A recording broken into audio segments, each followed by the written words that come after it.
ዋርካ ታውቃለህ? ዋርካ ገባ። ይሄ አዳዲስ የመጣችሁ አዳዲስን ፈመስ የምትሉ አዳዲስ መታችሁ እሷ ላይ የሆነ እናሸማቀቃለን የምትሉ ተረጋጉ። ዋርካን ማሸማቀቅ አይችልም። ዋርካ ደጀን ነው። ዋርካ ተራራ ነው። አባቴ ዋርካ አይወድቅም። ዋርካ ጉዝፍ ነው። በዚህ አጋጣሚ እኔ ሙናን ልላት የምችለው ዋርካ ናት። አትወድቅም፣ አትሰበርም ነው የምላችሁ። አንድ ነገር ልንገርህ፣ ወላሂ ከልቤ ወድህ ነበር። ወላሂ ነው የምልህ። አንድም ቀን ምንም ነገር ስትል እኔ እንደው ክፉ ነህ ብዬ አስቤ አላቅም ነበር። እኔን እንደዛ ዘጭ ስታደርገኝ ጠብቆ ደግሞ አንድ ቀን መጣና አሁን ልሞክርሽ አለ። ምንድነው አሁን ምንድነው ምን ላርግሽ ነበር ያልከው ማሜ? አሁን ታይሙ የኔ ነው፣ ልሄድብሽ ነው አልኩሽ። አዎ ልሄድብሽ አለ። ትርምስ ሲፈጠር እኮ ነው። ትርምስ ሲፈጠር አሁን ያው እንግዲህ ወድቀሻል። እንትን ምንድነው እንትን ዘመቻዎች በዝተውብሻል። ስለዚህ እንዳይደብርሽ እንግዲህ ጦርነቱን ልቀላቀል ነው ዝም ብዬ። ያው ጣላት አይደለሽ፣ በዚህ አጋጣሚ ሂጄ ዝም ብዬ ልሄድብሽ ነው ስላት ይቻላል አለች። ደግሞ እንጂ ያኔ መጃጃል ይኸውልሽ እንዴት ነሽ ሲለኝ በቃ ተሰምቶት ነው የደረሰብኝ ነገር አዛዝኖት ነው ብዬ እንዴት ነህ ማሜ ደህና ነህ? እሱ ልሄድብሽ ነው ከስር። መጀመሪያ ሰላም እንኳን አደረሰሽ አልኳት። እንኳን አብሮ አደረሰናለች በውስጥ በቃ አሁን እንግዲህ ያው ቂሜን የምወጣበት ሰዓት ነው እና ልሄድብሽ ነው እንዳይደብርሽ አልኳት። ያው ይሄን ግርግር ምናምን ተጠቅሜ ስላት እሺ አለች። ከዛ ተውኩና ስቅም ትዝ አለች። ሙናን አልኩና አሁን ሙኒትን ዝም ብዬ ፋይሎችን ማገለባበጥ ጀመረ። ለካ መርቅን ብያለሁ። ፋይሉን ስገለባበጥ የሆነ ጊዜ በጣም ጥሩ ነገር ነገራኝ ነበር። የሆነ ከይር ነገር የሆነ ያ እዚህ ላይ ማውራት አያስፈልግም። ከይር ስራ ተናግራለች እና አንቺ እናስታወስኩ አልኩኝ። የሆነ ቀን እኮ እንደዚህ ብለሽኝ ነበር እና ስለዚህ የፈለገ ቢሆን የዛ ቀን ያሰብሽልኝ የተናገርሽልኝ ቃል ያ እንደ ውለታ ቆጥሬዋለሁ። ስለዚህ ዲክላይን አድርጌያለሁ፣ ከጎንሽ ነኝ አልኳት። ልክ ነኝ ሙና? ወላሂ ያው በጣም ይገርምሻል እኮ 30 ምናምን ሌቭል ስትገባ የተለያየ ቦታ ሂዳ አሁን 37 ሌቭል ገብታ አንድ ቀን ወደኛ ጎራ አታውቅም እናቴ። እኛ ጋር ቫይራል ነን። መጀመሪያ ማን ጋር ነበርኩና መጀመሪያ አንተ ጋር ብቅ ምለው ጧት አንተ ጋር አልነበር እንዴ? ኧረ እኔ አላውቅም። ይሄን አላየሁም እኔ መቻቻል። ዛሬ ዩኒቨርስና አንበሳ ስታዘንብላቸው የነበሩ ናቸው እኮ ዛሬ እየሄዱብሽ ያለው። እኛ የሰው ሀቅ እኮ እኛ የንግግር ውለታ አለብን። እንኳን ሰው ፍላወርም ከሰጠን እኛ እናመሰግናለን። ታብም ካረገለን ቤታችን ጆይ ካርጎ ሜምበር ከሆነም እናመሰግናለን። እኛ እኮ በበላንበት እኮ እንትን አንልም። የሰው ሀቅን እኛ እንትን አንልም። የሰው ሀቅ አንክድም። ወላሂ ውለታን እንደ ውለታ ነው የምናየው። አሁን እንደው የፈለገ ቅያማ ቢወርድ ሰማይ ዝቅ ምድር ከፍ ቢል እኔ አሁን ለምሳሌ እንደ ለፍየሌ እንደምትሆኝለት ያህል እኔ ቤት ሩብ ብትሆኝ እናቱ የወለደች አንድ ሰው ቲክቶክ ላይ ነካሻል። አንድ ሰው እንኳን እኔ መልሼ ልነካሽ ይቅርና እንዴ የሰው ሀቅ እኮ እኛ ጋር በጣም ይጠበቃል። እናቴ ልጅ ውለታን እኮ እናውቃለን።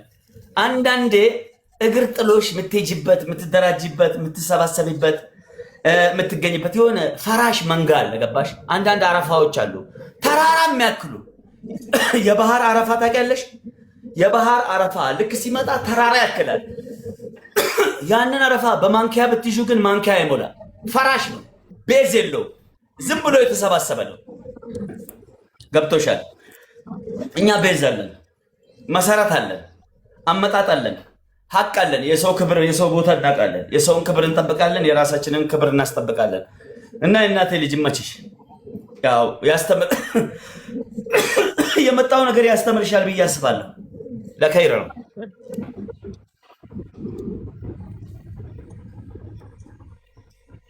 ሳሪ እንዴት ነሽ? መሲኔ ገጭ በይ ቦታሽ በይ። ምን ተፈጥሮ ነው ጋይስ? አይ ጨዋታ ነው። ስገባ መሲ ቤት ማሜን አላየሁትም። ከዛ ዞር ብዬ ዞር እላለሁ፣ ገጭ ብሏል ከነ እንትኑ። ኦኬ ጨዋታ ነው። ኦኬ ምን ተፈጠረ ብዬ ዘዋልኩ። አጋጣሚዎች ናቸው እንጂ ያቀያየሙን። እኔ ማሜን ድሮም ወልደው ነበር፣ አሁንም አልጠላውም። ወይ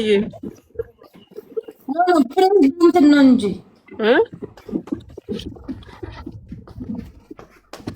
እናት እንትና ደግሞ ሳርዬ ማለት ነው ትባል ማሜ በጣም አመሰግናለሁ። የሆነ ቀን ሳራ ጋር እንሂድ እስኪ ወደ እንሂድ ላስላስ እሷን ደግሞ እንትን ሳራ ማለት ነው። ሁለት ሳራ ነው ያለው ወይስ በዚህ ፕሮፋይል አንድ ብቻ ነው? አንድ ነው በቃ ሳሪ ባልትና ሳሪ። ሌሎችም የሚያደርጉ አሉ፣ ሌላ የሚያደርጉ አሉ። አይ አንድ ቀን ከሶማሌ ጋር ሲጫወት መተሻጫወትሽ ነበር? አዎ እኔ የሆነ ቀለታ ሰጥቻለሁ ጊፍት ከሶማሌዋ ጋር ሲጫወት። አዎ ከዛ አንተ ደግሞ የሆነ ቀን መተህ ባረከኝ ቤቲ። ኦኬ በቃ ያላድዬ ልጅ ናት እቺ ደግሞ። አንቺ ሳራ ደግሞ የሆነች ፈገግታ ይለያል፣ የትልቅ ሰው ልጅ ነገር። አላህ ምስክሬ ነው። አየዋት የሆነ ቀን እኔ እታዘባለሁ። ገባችሁ? የሆነ ቀን የጌሙ ቀን የሆነ የሳሪ ጌማ ደርሶ ለማን ነው ለሰም ጋታ መልክ እየሰራች ነው አላለኝም። ለጉቺ ሰጥቼ እኮ መጣው እኮ እኔ ጋር እኮ አሁን ኤቭሪባዲ አሁን ሞኒትንም ብትይ ሳርዬንም ብትይ የተለያዩ ሰዎች አሁን ማሚነካኝ ብለው ድንገት ጓ የሚሉ ሰዎች ምን አይነት እንደሆኑ ታውቂያለሽ? ሜቢ ጌሜ ላይ መጥተው መልክ ሲሰሩ ላስላስ የተደረጉ እንጂ አንድ ቀን በሌላ ነገር ደርሼባቸው አያውቅም። እስኪ ጠይቂያቸው ማንኛውም ሰው የኔ ጌም ላይ ቫይራል ሆኖ ወይ በጣም ጓብዬ በጣም እየተጨፈለኩ እየተጨመቅኩ እያለ ድንገት ከመጡ በቃ በዛው ሄደባቸዋል። ባይ ዘ ዌይ ሳርዬ የሆነ ቀን አየዋት ላይቭ ስትሪም ላይ እና እኔ ደስ ይለኛል። ፈገግ የምትል ሴት በጣም ታስደስተኛለች። ባይ ዘ ዌይ ፈገግታ ማይለያ ሴት ፈገግ የምትል ሴት እኮ እንትን ናት፣ እህል ናት፣ ምግብ ናት። እንደ በርገር በያት፣ ወላሂ ላምበርጊኒ በያት እናቴ። ብትነጃት እንደ ላምበርጊኒ የምትነጃት ነው። ፈገግ የምትል ሴት በጣም ነው የምታስደስተኝ። ሰላም አላት። ፈገግ የሚሉ ሴቶችን በጣም እድለኛ ናቸው። እነሱን ያገባ ባይዘዌ በጣም ይቅርታ፣ ይሄ በሪል እንትኔ ነው ፒክቸሬን የገባሁት። ሰሚራ እንትኒ ኦሪጂናል ረጎቴ ኖርማል ረጎቴ ቴሌፎን እኮ ሰሚራ ነካባለች መሰለኝ። ያ እኔ በዚህ እንትን መግባት አልወድም። ለምን የአይነ ናስ የሚባል አለ። ለምን አሁን ይሄ ሪል ማሜ ነው እዚህ ጋር የምታየው ሪል የሆነ ካልተቋጣ የምር ሸመላ ነሽ። ወላሂ ዛሬ ደግሞ አምሮብሻል። ወላሂ ዛሬ አይደለም ይሄ ሪል ማሜ ነው እኮ በዚህ መግባት አልወድም። የምር ፀጉርን ሁላ ተስተካክለ በጣም ወላሂ አምሮብሃል። ወላሂ ማሜ ወላሂ ዋትስአፕ አለ ዲያስፖራ አብዲ ሜላን ይላል እኮ ይሄ ብራንድ ኢትዮጵያ ላይ እኔ ብቻ ነኝ የለበስኩት። ለማንኛውም 10 ደርሷል። ተመልሼ እመጣለሁ። ቻው፣ ይመቻችሁ። ሳርዬ ፈገግታሽ ደስ ይለኛል። ከአንቺ የምወደው ፈገግታሽ። የአራዳ ልጅ ነሽ፣ ታስታውቂያለሽ። ፈገግ የምትል ሴት ፈገግ ስላችሁ የሆነ ትስባለች። ገባችሁ? እኔ ፈገግታ ማይለያ ሴት ወላ ግደኝ። ፈገግ በለው፣ ግርጭርጭ አትሆኑ፣ አታለቃቅሱ። አሁን መሲ ብርጅስቶን እስኪ 3 ቀን ስልክ አትግዙ። የዛሬ 4 ዓመት በኮሜንት የሰደበቻችሁን ይዛ ትመጣለች። ለክሰት ጀምራለች።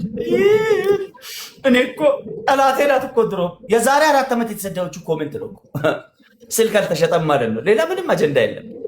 ምነው ጉርጧ የአብርሃም በግ ነው እኮ የተደረገችው። እናቴ ጉርጧ 1 ወር ሙሉ ከቲክቶክ ጠፋችና በምን ልመለሳለች? በምን ወደ ሚዲያ ልምጣ ስትል አንድ ምስኪን የአብርሃም በግ አለች። ማን መሲ? እሷን ባርካት። ቻው